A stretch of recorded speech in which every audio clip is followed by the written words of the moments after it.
जमीन का जो मालिक है अगर उसकी संपत्ति को कोई कब्जा कर ले तो उसको सबसे पहले क्या करना चाहिए। अब वो सवाल ये उठता है कि अगर वो कब्जा, मान लेते हैं कि आपका अभी के समय में कोई जबरन कब्जा करना चाह रहा है या पहले कोई कब्जा कर चुका है या ये कब्जा जो है यानी वर्षों से है, आज का नहीं है, बहुत पहले से है, ठीक है, बहुत पहले से है, तो क्या करना होगा, कैसे करना होगा। देखें सबसे पहले, और अगर आपका कब्जा का विवाद है तो सबसे पहले आपको क्या करेंगे। अगर अभी मान लेते हैं आपकी संपत्ति को कोई कब्जा कर रहा है या 10 दिन पहले, 1 महीना पहले या आपका संपत्ति को कोई कब्जा करके बैठा हुआ है, तो आपको जब भी कब्जा किया गया तो आपको उसके खिलाफ FIR तो सबसे पहले दर्ज कराना होगा। आपके मन में ऐसा होता होगा कि पुलिस प्रशासन भी अगर आपका ना सुने, ठीक है, आपने FIR कराया लेकिन उससे कोई फायदा नहीं मिला। देखिए FIR एक वो प्रक्रिया है जो आपको फॉलो करना चाहिए, ताकि आपने जो है FIR है आपने उसके शिकायत जो है जो नजदीकी प्रशासन है उसके पास किया, बस आपके पास वो प्रूफ होना चाहिए, ठीक है। अब अगर मान लेते हैं पुलिस प्रशासन के द्वारा आपको उस FIR का कॉपी का रिसीविंग नहीं मिलता है, किसी कारण बस नहीं दिया जा रहा आपको, तो आप जो है यानी मजिस्ट्रेट के पास भी उसकी शिकायत करें। और शिकायत करेंगे तो इसमें क्या होगा कि जो भी इस संपत्ति को कब्जा करके बैठा होगा, कब्जा करने वाला को, है ना, कब्जा करने वाला को क्या होता है कि जो मजिस्ट्रेट के पास से यानी जो भी SDM होंगे, ADM होंगे, उनके पास से नोटिस कर दिया जाता।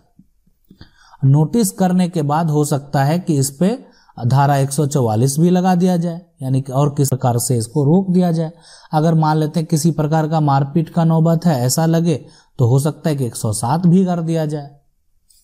तो किसी व्यक्ति के ऊपर अगर मारपीट है या जबरन कुछ करने का अगर आरोप लगता है तो ये प्रक्रिया आपको करना चाहिए,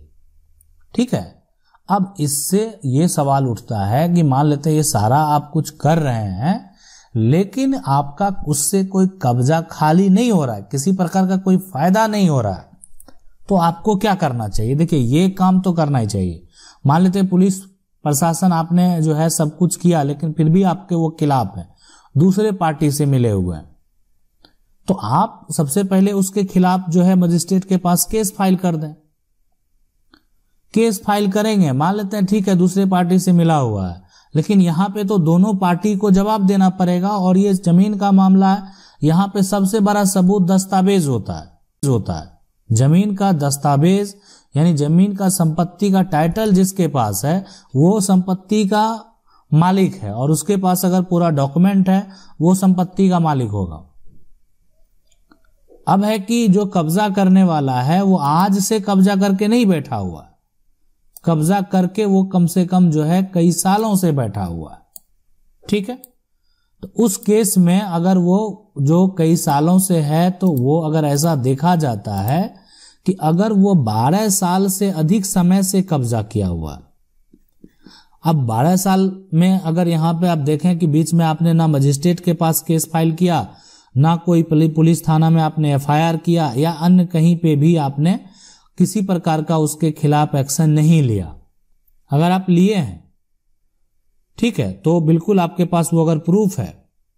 लेकिन अगर आपने एक्शन नहीं लिया तो जो संपत्ति इसको कब्जा करने वाला जो है वो भी मालिकाना हक का दावा कर सकता है अगर आप उसके खिलाफ अगर किसी प्रकार का जो है एक्शन नहीं लिए हैं, ठीक है। तो कब्जा करने वाला भी अपना मालिकाना हक यानी एडवर्स पोजीशन का दावा कर सकता है, लेकिन ये कब्जा तो बहुत लंबे समय से है। तो अब इसमें आपको क्या करना चाहिए। देखें मजिस्ट्रेट के पास भी अगर मान लेते हैं आप अगर जाएंगे तो वहां पे भी किसी वकील से आप संपर्क कर सकते हैं, उनके माध्यम से जो है आप आवेदन दे सकते हैं। या अब यहाँ पे जो है इस तरह का कब्जा खाली कराने के लिए और अपना मालिकाना हक साबित करने के लिए आपको एक अधिवक्ता से जो है मिलना चाहिए, एक एडवोकेट से मिलना चाहिए। और उसके बाद जो है उनको मिलने के बाद जो है आपको आपके पास जो ये संपत्ति है उसका दस्तावेज जो है वो भी होना बेहद जरूरी है। मतलब जो ये लैंड है ना उसका कागज में जो लैंड का आप टैक्स देते हैं, है ना, जो उसका जो है एक तरह से अगर किसी प्रकार का कोई रजिस्ट्री या खतियान है, ठीक है, वो आपके पास मौजूद होना चाहिए और वो ओरिजिनल होना चाहिए, ताकि आप उसको जो है एक तरह से न्यायालय में पेश कर सकें। अब इस एडवोकेट के द्वारा जो है यानी आप सिविल कोर्ट में यानी केस फाइल करेंगे अब, ठीक है, और यहाँ पे केस जो फाइल करेंगे तो यानी टाइटल सूट यानी अपना जो है मालिकाना हक का दावा आप कोर्ट में करेंगे और ये बात यहाँ पे करेंगे कि आपकी संपत्ति को कोई अन्य व्यक्ति के द्वारा जो है वो कब्जा कर लिया गया है, ठीक है। अब जिस तरह से जो भी धारा उस पर लागू होगा उस धारा को देखते हुए, आपका जो मामला है उसको देखते हुए उस व्यक्ति के ऊपर केस फाइल किया जाएगा, ठीक है। तो अब यहाँ पे जब ये केस फाइल हो जाएगा तो उसके बाद होगा क्या, जब आपका केस यहाँ पे रजिस्टर हो जाएगा, ठीक है, तो एक नोटिस यहाँ पे किया जाएगा, नोटिस यहाँ पे किया जाएगा किसको, जो कब्जा करने वाला है, ठीक है, कब्जा करने वाले को जो है नोटिस करके पूछा जाएगा और उससे जवाब मांगा जाएगा कि आज आप जिस संपत्ति पे मौजूद हैं वो आप किस आधार पे हैं। अब वो आधार कोई मौखिक अगर वो बोलता है तो उसका कोई भी मान्यता नहीं होगा, यानी मौखिक बातें जो है उसकी कोई मान्यता कोर्ट में नहीं होता। आपके पास लिखित तौर पे रजिस्टर्ड डॉक्यूमेंट और लिखित तौर पे भी अगर किसी प्रकार का दस्तावेज है तो उसका भी मान्यता कोर्ट में नहीं होता है। लेकिन अगर वो लिखित तौर पे कोई रजिस्टर्ड डॉक्यूमेंट है, मतलब उस डॉक्यूमेंट को रजिस्टर्ड भी कराया गया है, तो उसके बाद उसका मान्यता होगा, अन्यथा उसका कोई किसी प्रकार का मान्यता नहीं होगा। अब वो जो भी स्टाम्प वैल्यू हो या किसी प्रकार का वसीयत हो, जो भी हो सकता है, काना हक का जो है यानी वो जो है एक तरह से दावा यानी अगर कब्जाधारी वहां पे करता है, ठीक है, तो उसको ये प्रॉपर जो है सबूत देना पड़ेगा कि वो संपत्ति उसको कैसे प्राप्त हुआ। अगर वो देने में विफल रहा, यहाँ पे जमीन संबंधित विवाद में सबसे बड़ा सबूत जो होता है वो संपत्ति का टाइटल होता है, कि संपत्ति का दस्तावेज होता है कि वो किनके नाम पे है। उसके बाद गवाह का भी एक प्रक्रिया होता है, दोनों पक्ष के जो गवाह के लोग होते हैं और जो उनकी बातें हैं उनको वहां स्पष्ट करने का जो है वो जिसके पक्ष के गवाह होते हैं उनके पक्ष की वो बातें रखते हैं, लेकिन फिर भी देखा जाता है कि किसका जो पक्ष है वो मजबूत है, किसका इस संपत्ति पे कब्जा है तो क्यों कब्जा है, किसका इस संपत्ति का जो है टाइटल है। और अधिकतर जो मामले हैं जो सुप्रीम कोर्ट के भी जजमेंट हैं तो संपत्ति जिसका है उसी के पक्ष में फैसला हुआ है।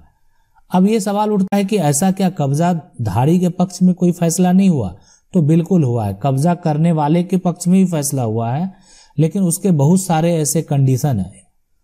तो हम आगे आपको वो भी कभी बताने का प्रयास करेंगे कि कौन कौन ऐसा कंडीशन है जिसमें सुप्रीम कोर्ट के द्वारा अलग जजमेंट दिया गया और बहुत जो जजमेंट है उसमें अलग दिया गया। तो अब आप समझ गए होंगे कि अगर आपकी संपत्ति को कोई अन्य व्यक्ति के द्वारा कब्जा कर लिया गया है तो आप ऐसा नहीं कि आप ठीक है आप ये सोचेंगे कि हमको जो है सिविल न्यायालय नहीं जाना है, जो भी मामला का सॉर्ट आउट है हम प्रशासन के द्वारा कर लेंगे। तो यहाँ पे इनके पास उतना पावर नहीं होता है कि आपका जो है संपत्ति कोई किसी प्रकार का कब्जा करके अगर उसमें रहता भी है, घर बनाए हुए है, तो उसको प्रशासन को ऐसा पावर नहीं है कि डायरेक्ट जाके तोड़ सकता है। हाँ, अगर आपका जो है मजिस्ट्रेट का आदेश हो जाए या जज का आदेश हो जाए तो फिर आसानी से उसको तोड़ा जा सकता है, हटाया जा सकता है, अन्यथा किसी प्रकार का यहाँ पे कोई भी विकल्प मौजूद नहीं है। तो अगर आपका कब्जा का विवाद है और आपको लगता है कि प्रशासन का जो है आपके अगेंस्ट जो पार्टी है उससे उनका मिली भगत है, वो आपको सपोर्ट नहीं कर रहे हैं, फिर अगर संपत्ति आपकी है, आपके नाम की संपत्ति है, आप सरकार को टैक्स भी देते हैं, आपके पास जमीन का पूरा कागजात है, ठीक है, तो आप प्रशासन अगर मदद नहीं भी कर रहा है ना तो भी आप उससे घबराए नहीं, आप उनके खिलाफ जो है एक्शन लें, आप उन पे जो है केस फाइल करें और संपत्ति को आप जो है हासिल कर सकते हैं। और साथ में ऐसा करने वाले अगर ये भी साबित हो जाते हैं जो करने वाले हैं वो किसी प्रकार का अगर वहाँ पे गलत तरीके से यानी एक अवैध तरीके से जबरन जो है एक तरह से कानून को हाथ में लेते हुए अगर इस तरह का कोई भी कार्य करता है तो आगे उसको सजा का भी प्रावधान है। आशा करते हैं वीडियो अच्छा लगा होगा। वीडियो अच्छा लगा वीडियो को लाइक, चैनल को पहली बार देख रहे हैं सब्सक्राइब करके जो बेल आइकन है उसको जरूर दबा लें। मिलते हैं अगले वीडियो में, तब तक के लिए जय हिंद।